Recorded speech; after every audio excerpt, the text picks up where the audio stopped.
நம்மை போல சோதிக்கப்பட்டும் பாவம் இல்லாதவராயிருந்தார். எல்லாவற்றிலும் நம்மை போல சோதிக்கப்பட்டு, அது தெரியுமா உங்களுக்கு? எல்லா விதத்திலும் இயேசு நம்மை போல, பாருங்க, இயேசு உண்மையிலே மனுஷனா இருந்தார். பாருங்க, உண்மையிலே மனுஷனா இருந்தார், உண்மையிலே கடவுளா இருந்தார். ரெண்டும் 50-50 கிடையாது, 100-100. கடவுளுடைய மேத்ஸ் கொஞ்சம் வித்தியாசம்.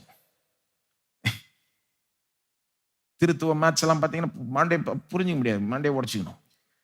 ரொம்ப ஓவரா போயிட்டா அதில் ஒன்றும் வழங்காது. ஆனால் ஏற்றுக்கொள்ளணும். முழுக்க முழுக்க மனுஷன் இயேசு, முழுக்க முழுக்க கடவுள். 100க்கு 100 மனுஷன், 100க்கு 100 கடவுள். அவரை போல யாரும் இருந்ததே இல்லை. பாருங்க, அவர் எல்லா விதத்திலையும் நம்மை போல சோதிக்கப்பட்டார்ன்னு இருக்கு. நான் சொல்ல, எபிரேயர் 4:15 சொல்லுது. வாசித்து பாருங்க. அப்போ ஒரு வாலிபன் எப்பேற்பட்ட விதத்துல சோதிக்கப்படுவானோ அந்த விதத்துல இயேசுவும் சோதிக்கப்பட்டிருந்தார். அவரும் ஒரு உண்மையான மனுஷனா இருந்தார், ஒரு ஆணாய் பிறந்தார். ஒரு வாலிபன் எந்தெந்த விதத்துல சோதிக்கப்படுவானோ இயேசுவும் சோதிக்கப்பட்டிருந்தார். தெரியுமா உங்களுக்கு? நம்புறீங்களா? அதெல்லாம்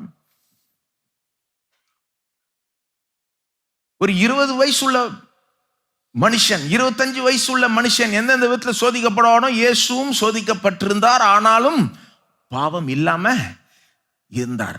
நமக்கும் அவருக்கு என்ன வித்தியாசம்? அவரும் சோதிக்கப்பட்டாரு, நாமும் சோதிக்கப்பட்டோம். என்ன வித்தியாசம்னா, நாம சோதனைக்குள்ள விழுந்துட்டோம், அவர் ஒரு சோதனைக்குள்ள கூட விழுந்ததே கிடையாது. பாவமற்றவராய் இருந்தார்.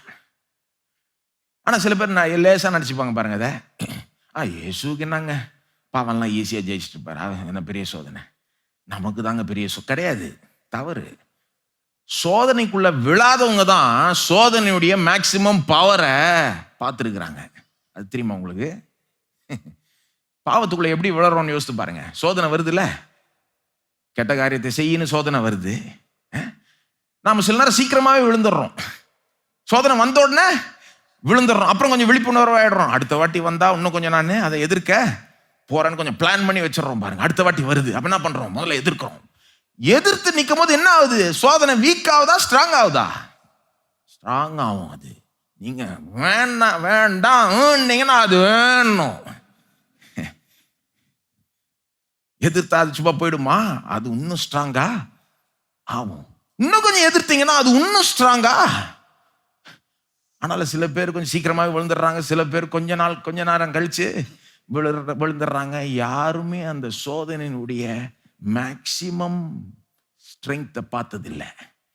ஏன்னா எல்லாருமே சோதனைக்குள்ள விழுந்துட்டாங்க. யார் தெரியுமா அந்த சோதனையினுடைய மேக்சிமம் ஸ்ட்ரென்த்தை பார்த்திருக்காரு, மேக்சிமம் பலனை பார்த்திருக்கிறாரு? இயேசு. ஏன்னா ஒரு சோதனைக்குள்ள கூட